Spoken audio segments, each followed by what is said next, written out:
E aí eu vou falar com vocês hoje sobre a Revolução Verde. Entre a desertificação e o desenvolvimento sustentável da Caatinga está a advocacia ambiental. Partindo por 4 eixos de abordagem: o bioma Caatinga, o patinho feio dos biomas, o deserto brasileiro, será mesmo que é isso? A realidade versus a ameaça da desertificação, adaptação e resistência dentro do bioma, que são conceitos diferentes, parecidos, mas tem algumas diferenças muito importantes que vamos abordar mais à frente. O desenvolvimento sustentável seria o quê? Um delírio utópico, um bioma como esse, ou uma possibilidade? E a advocacia ambiental, nesse contexto, o exercício da advocacia transcendente ao positivismo. Então, vamos lá, pessoal, começando por essa imagem, essa outra aqui, e eu acho que eu peguei a apresentação errada. Essa apresentação não tem nada a ver com a minha, né? Tanto verde aqui. Não, agora eu acho que agora vocês reconhecem isso aqui. Isso aqui é a Caatinga, que geralmente a população conhece, muita secura, lago que desaparece em alguns períodos de intermitência e alguma vegetação. Isso aqui vocês não reconhecem muito, não parece ser a Caatinga, mas é. E o que é a Caatinga? É um conceito basicamente vegetacional. É uma mistura de uma floresta verde seca com a vegetação arbustiva. E esse nome vem do Tupi-Guarani, que é exatamente essa visão que nós temos e a secura que dá essa mata branca. Você olhando dá a impressão que ela é um pouco amarelada, puxada para um branco. É o 4º maior bioma do Brasil, tendo 11% do nosso território. E esse é um bioma, ao contrário dos demais, sem desprestigiar os demais, mas exclusivamente do Brasil. Só existe a Caatinga, algumas espécies endêmicas só existe aqui. 30% das vegetações, dos animais, só encontramos na Caatinga, e apesar de algumas ameaças também de desaparecimento. Costumeiramente, nós calculamos assim, 9 meses de seca, e 3 meses de período chuvoso. Existe essa intermitência, a chuva é muito concentrada, chamam muito da chuva do caju, sempre coloca com alguma fruta, então o sertanejo costuma fazer o plantio naquele período que o conhecimento popular já determina que naquele período haverá chuva. A temperatura média desse bioma é entre 27 graus. Aí, peraí, Pedro, a secura tão grande como essa, só 27 graus? É uma confusão que se faz da sensação térmica com a temperatura. Por ter esse solo mais arenoso, mais de laje, mais seco, a sensação térmica é bem maior do que 27. Mas a medição padrão, constatada num período de 1 ano, é nessa faixa de 27 graus. Só existe hoje 53% da Caatinga original. E o conceito correto de se denominar da Caatinga é o domínio das Caatingas, porque o que se vê no Ceará, ele é um pouco diferente da região do Brejo para Paraíba. O Ceará ele é praticamente 100% só da Caatinga, e alguns pontos onde ela estiver localizada, ela tem uma característica diferente, então não é um bioma uniforme, por isso que o conceito correto de falar seria o domínio das Caatingas.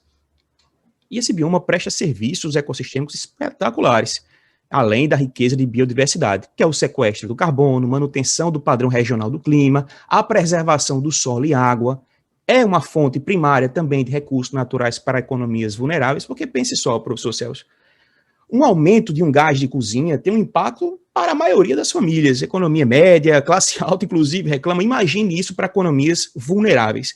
Então, é fácil você fazer a associação de que essas populações, no sua atuação de vulnerabilidade, com o peso da economia muito forte, vão até a Caatinga fazer a coleta de material lenhoso para poder não morrer de fome, fora caça e outras atividades que geram um impacto mais.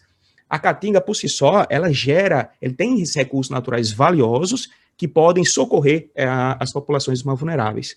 Comparado a ambientes áridos e semiáridos, a Caatinga possui pelo menos, o dobro da biodiversidade, pelo estudo da Rio Negro em 2018.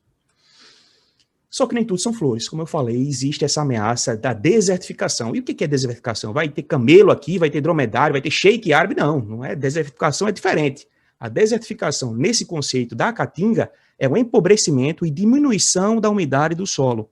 E isso acontece pelo uso incorreto. Isso. Não há, muitas das vezes, é a falta da técnica, a falta do conhecimento específico. Não é a intenção propriamente dita do sertanejo de arrebentar o solo, no qual ele diretamente será o afetado.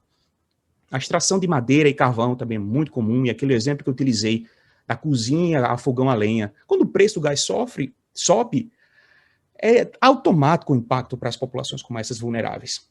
Outro fenômeno que aconteceu demais foi a monocultura do algodão. Devastou demais a Caatinga, foi dizimada áreas gigantescas para esse plantio intensivo, e muito capital intensivo, teve um período muito grande aqui, mas ele acabou destruindo várias áreas da Caatinga e não teve a recuperação desses ambientes degradados. Caça e tráfico de animais também são muito comuns, porque quando tem essa diminuição dos animais, esses animais são interessantes, quando comem essas frutas, eles, ao percorrer a Caatinga, levam essas sementes e espalham essas sementes.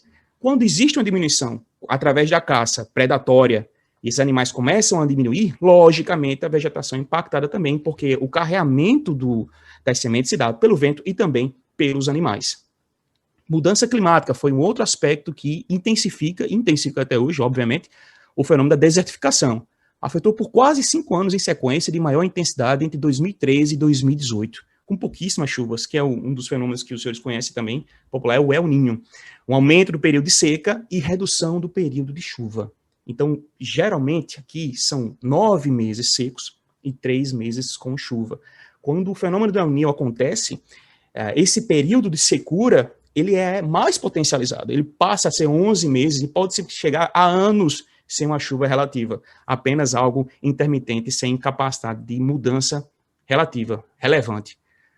As plantas são adaptadas à Caatinga para essa lógica do 9 a 3, 9 meses de seca, 3 períodos chuvosos. E se há uma mudança nesse período, haverá um impacto direto na biodiversidade da região. Adaptação e resistência. Eu coloquei 2 imagens da população adapta a esse bioma e você olha atrás um ipê amarelo e um ipê verde. Ele só germina em períodos muito pequenos, durante 2 meses, cerca de 2 meses, durante o ano todo. Naquele ambiente de tanta secura, você consegue ver uma vegetação espetacular, belíssima, que vemos na Caatinga. E o semiárido da Caatinga é o mais povoado do planeta. 20 milhões de pessoas, de brasileiros, vivem nesse bioma. Não é pouca gente, é muita gente. Pessoas que estão na pobreza e na extrema pobreza irão usar os recursos naturais para sobreviver. Lenha e caça. É muito complicado, por mais que você faça a orientação, faça a educação, mas sentimentos de sobrevivência acabam se sobrepondo a conceitos educacionais. É muito difícil, não é uma tarefa fácil fazer essa orientação. Humanos adaptados e resistentes. Adaptação é diferente de resistência. Você pode resistir, mas a resistência tem um período de você tombar. A adaptação não. Ao bioma da Caatinga, os seres humanos que vivem nesse bioma estão, a maioria deles, adaptados àquilo ali. Mas a adaptação não é uma coisa fácil. Comparado para quem vive na zona da mata, nas grandes cidades, é uma situação de penúria gigantesca. Mas quando há os impactos de desertificação, de mudanças climáticas, de supressão da vegetação, queimadas, e isso impacta diretamente a população, mesmo ela adaptada, quanto mais as criaturas que são resistentes, mas não adaptadas. Por isso, o poder público precisa entrar para que a população não fique tão dependente dos recursos da Caatinga. E aí eu trago essa reflexão. Existe pobreza porque é seco. O ambiente não permite desenvolvimento. Essa é uma reflexão extremamente frequente e, ao mesmo tempo, equivocada. É um senso comum. Mas será mesmo? Perceba o tamanho da região, do alcance que a Caatinga tem.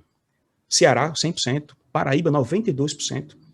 Mais de 95, 96% do Rio Grande do Norte. É um alcance gigantesco. Achar que toda essa região vai estar condenada a uma pobreza extrema devido entre aspas, o ambiente não ser favorável, não é um conceito, é um conceito superficial.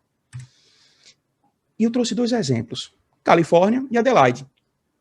Aos Estados Unidos e Austrália estão em regiões com características semelhantes à Caatinga. Clima, solo, densidade pluviométrica e são colossalmente à frente de desenvolvimento. O ambiente, isoladamente, não é um fator determinante para a evolução da sociedade e interação com o ambiente. Atribuir ao destino ou ao meio ambiente o futuro digno de famílias é uma análise superficial e divergente de outras com características semelhantes. Aí os senhores vão dizer, tá certo, não é um ambiente. É a falta de capital. Falta de aporte, um país subdesenvolvido, ainda em desenvolvimento, não pode o ambiente não ser favorável, mas ele não é o suficiente. E onde é que entra a advocacia, que vai nos afetar diretamente? Nós estamos acostumados com essa advocacia ambiental clássica. Procuramos o direito positivo, enquadramento legal, determinada situação ou questão. Preparamos a tese, a elaboração do instrumento técnico para condensar as aspirações do interessado de maneira fundamentada. Levamos até o estado juiz, a submissão da tese ao estado juiz para a definição de procedente ou não da tese apresentada. Aí até o veredito, resultado publicado pelo juiz após anos, quando a matéria a ele é levada. Lógico, isso aqui é só uma fotografia, um compacto, um resumo, basicamente, do que seria a advocacia clássica ambiental. Mas aí, pessoal, precisamos ir um pouco além.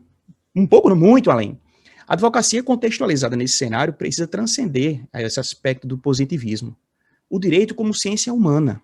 Perceba, o pensamento precisa transcender o presente. A mesmice, a automação, como a doutora Denise até apontou na palestra anterior, percebe-se que isso, as pessoas que fazem as mesmas coisas, se são automatizadas, em tese serão substituídas no longo prazo, não tem, ou até no curto prazo, dependendo da perspectiva ou do bom som onde você está. Então, o direito é construído das relações e mudanças detectadas na sociedade. A pura aplicação reiterada limita o desenvolvimento do jurista. Então, a advocacia ambiental, ela está muito próxima às ciências. Ela tem uma simbiose, uma facilidade de se aproximar de geografia, da própria economia, da biologia, da climatologia, com muito mais facilidade. Ela consegue agregar, ela consegue absorver conhecimentos técnicos de outras ciências ambientais. Essa facilidade de interação, e até mesmo da necessidade da advocacia ambiental, que precisa disso, não pode ficar distrito ao positivismo legal, possibilitam o indivíduo a expandir suas concepções do mundo, as interações e as consequências dela decorrentes. É preciso ter essa visão supralegal, que é diferente e legal. É diferente e legal. A supralegal internaliza aspectos externos para desenvolver a ciência humana do direito. A lei é uma das fontes da aplicação do direito, mas não é a única. São várias fontes do direito. A lei, obviamente, tem um peso gigantesco, mas ela não é a única. Então, ficar distrito apenas o positivismo, o que está na lei, o Estado Democrático de Direito pontua isso, mas ficar apenas com essa visão, não. Ou pelo menos limita a evolução do jurista. Então, a aplicação é o exercício derivado de um plano anterior, superior. Então, a advocacia não é o processo pelo processo. Advogar é defender algo ou alguma causa. E isso não depende de instrumentos processuais. E aí que vem aquilo que nós chamamos de advocacia de valor. Não é aquela advocacia do embate, é a advocacia que gera valor. E aí vemos a advocacia ambiental unida ao investidor de valor. Valor não é lucro. Valor não é lucro. Lucro é um resultado contábil de uma determinada operação de uma empresa. É um resultado daquela operação. O valor é muito mais do que isso. E um investidor de valor, que é muito próximo da advocacia ambiental valorativa, consiste naquela atividade sustentável e com previsibilidade. Uma visão de longo prazo, com consistência. Não é aquilo que se imagina de que compra hoje, vende amanhã, participa do mercado de capitais no viés especulativo. Não, não é isso. Os stakeholders hoje, ele tem essa visão muito mais de longo prazo. Se a atividade que a empresa executa não causa impactos ambientais, ou se o risco dessa atividade não é grande a ponto de ter uma consequência derivada impactante. Então, essas visões do investidor de valor, eles se aproximam muito à advocacia ambiental participativa, contextualizada e valorativa. Então, nesse cenário, a preocupação com o impacto ambiental e o potencial negativo aos investidores, reflexo aos investidores. Não se imagina só pelo ponto de vista de quantos dividendos aquelas empresas geram para os sócios, ou quanto de lucro aquelas empresas geram.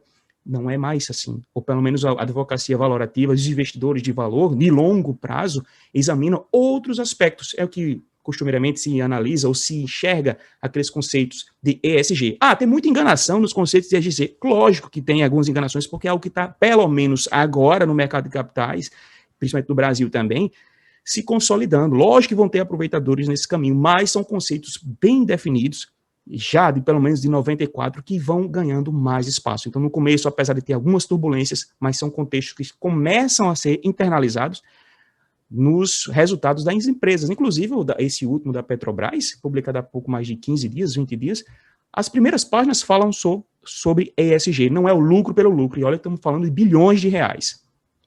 Então, fundos globais com premissas ESG proíbem investimentos em atividades poluidoras, sem perspectiva de mudança. Aí, peraí, quer dizer que se tem uma atividade como mineração, por exemplo, que causa um impacto ambiental significativo, ela não recebe aportes de fundos de ESG, que tem algumas participações de advogados ambientalistas, não é assim.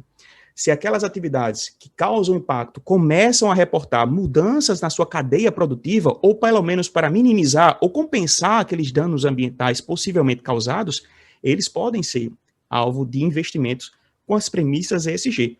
Não é algo fixo, é algo que possa, sim, ser evoluído. Então, e também tem os fundos de restauração em países de desenvolvimento. Então, perceba, nós vimos agora há pouco que o critério puramente do ambiente, ele não é o suficiente para você liquidar uma área como a do Nordeste. Dizer que isso, olha, o ambiente não favorece, então vocês não poderão se desenvolver. Lamento muito. Nós vimos que o ambiente isoladamente não é. Então, seria o quê? Falta de capitalização? Fundos de restauração de países desenvolvidos, que têm essas premissas específicas. Não há como fazer a compensação na região onde a atividade é executada. Então, as premissas internacionais se destinam para países em desenvolvimento, carecendo de recursos, como destinatários. Por que não? A Caatinga, o bioma Caatinga poderia ser esse destinatário. Não é o bioma em si. Tudo é bom fazer um prefácio e um pós-fácil, mas a região afetada com o objetivo de restaurar e preservar um ambiente como esse. Ou é você que tem que me dar essa... A advocacia ambiental se posiciona na instrução corporativa e ou estatal, na indução de práticas sustentáveis e legais ou supralegais, gerando valor. Mais uma vez, esse é um dos pontos mais importantes da palestra de hoje. A advocacia ambiental se posiciona na instrução corporativa e ou estatal, na indução de práticas sustentáveis e supralegais. Não é o processo pelo processo, não é o caminho que o direito se destina. O processo é uma consequência de determinado fato, mas ele não é o objetivo principal do direito. A instrução, nós geralmente pagamos pelo menos 8 cadeiras de processo civil, processo de trabalho, processo penal, processo eleitoral. Estamos treinados e muitas vezes nas universidades para o processo, mas o direito é muito mais do que isso. A visão do direito é muito mais do que o processo pelo processo. Então, a transição de setores e a recuperação de ambiente com investimentos pode ter países em desenvolvimento como destinatários. Biomas sob forte impacto podem alavancar uma mudança de desenvolvimento. E aí o direito é bom com exemplos. Temos esse do exemplo da Brasil Journal, de uma iniciativa externa. O Tribunal da Holanda responsabilizou a Shell, que é um titã, por contribuir por questões de mudanças climáticas. Até 2030, deverá a empresa Shell reduzir em 45% as emissões de gases. É o dobro do estipulado para empresas no mesmo período. E olha que a Shell já tinha feito um movimento considerado ousado. E pela decisão, o objetivo foi dobrado. Isso é de uma iniciativa externa. A empresa alega que a questão é muito complexa. A principal linha de defesa é, olha, mudanças climáticas, só eu vou pagar por isso? Aí. É um negócio muito complexo, envolve vários atores, vários elementos, várias questões. Atribuir isso apenas a mim é dose, né? Brincadeira. Esses são os argumentos num português simples, facilmente compreensível. Repare, pode até parecer correto, mas aí vamos cair naquela falácia do Nirvana. Olha, para resolver esse problema todo, deveria pegar todas as pessoas e todas as nações e responsabilizá-los individualmente. Isso não vai acontecer, pelo menos não de forma automática. É preciso dar os primeiros passos. Então, nesse caso, houve uma iniciativa externa, um tribunal, através de um processo, onde o advogado, muito interessante, eu recomendo a todos que leiam essa matéria, o advogado do Wall Street Journal apontou que essa decisão ela será capaz de mudar drasticamente o status quo agora, onde se examina as empresas sim, com potencial de impactar as mudanças climáticas. É bem interessante. E tem esse exemplo de iniciativa interna. Ativista da ESG ganha assentos na board da Exxon. Da ExxonMobil também é outro titã da indústria do petróleo. A Engine No. 1, que tem uma participação de 0,02, passará a contar com 2 ambientalistas no conselho de administração da Exxon. Um fundo esse mesmo fundo ambientalista, que já havia chamado a Exxon de dinossauro dos combustíveis fósseis. Então, mudanças internas são mais facilmente implementadas com membros interligados à temática. Então, aqueles advogados ambientalistas, pessoas que têm a maestria, o domínio dessa área ambiental, têm uma facilidade de você fazer as mudanças internas, sem a necessidade de você imputar o processo. Olha, faça isso, senão haverá multa. Faça isso, senão o senhor será processado, será responsabilizado.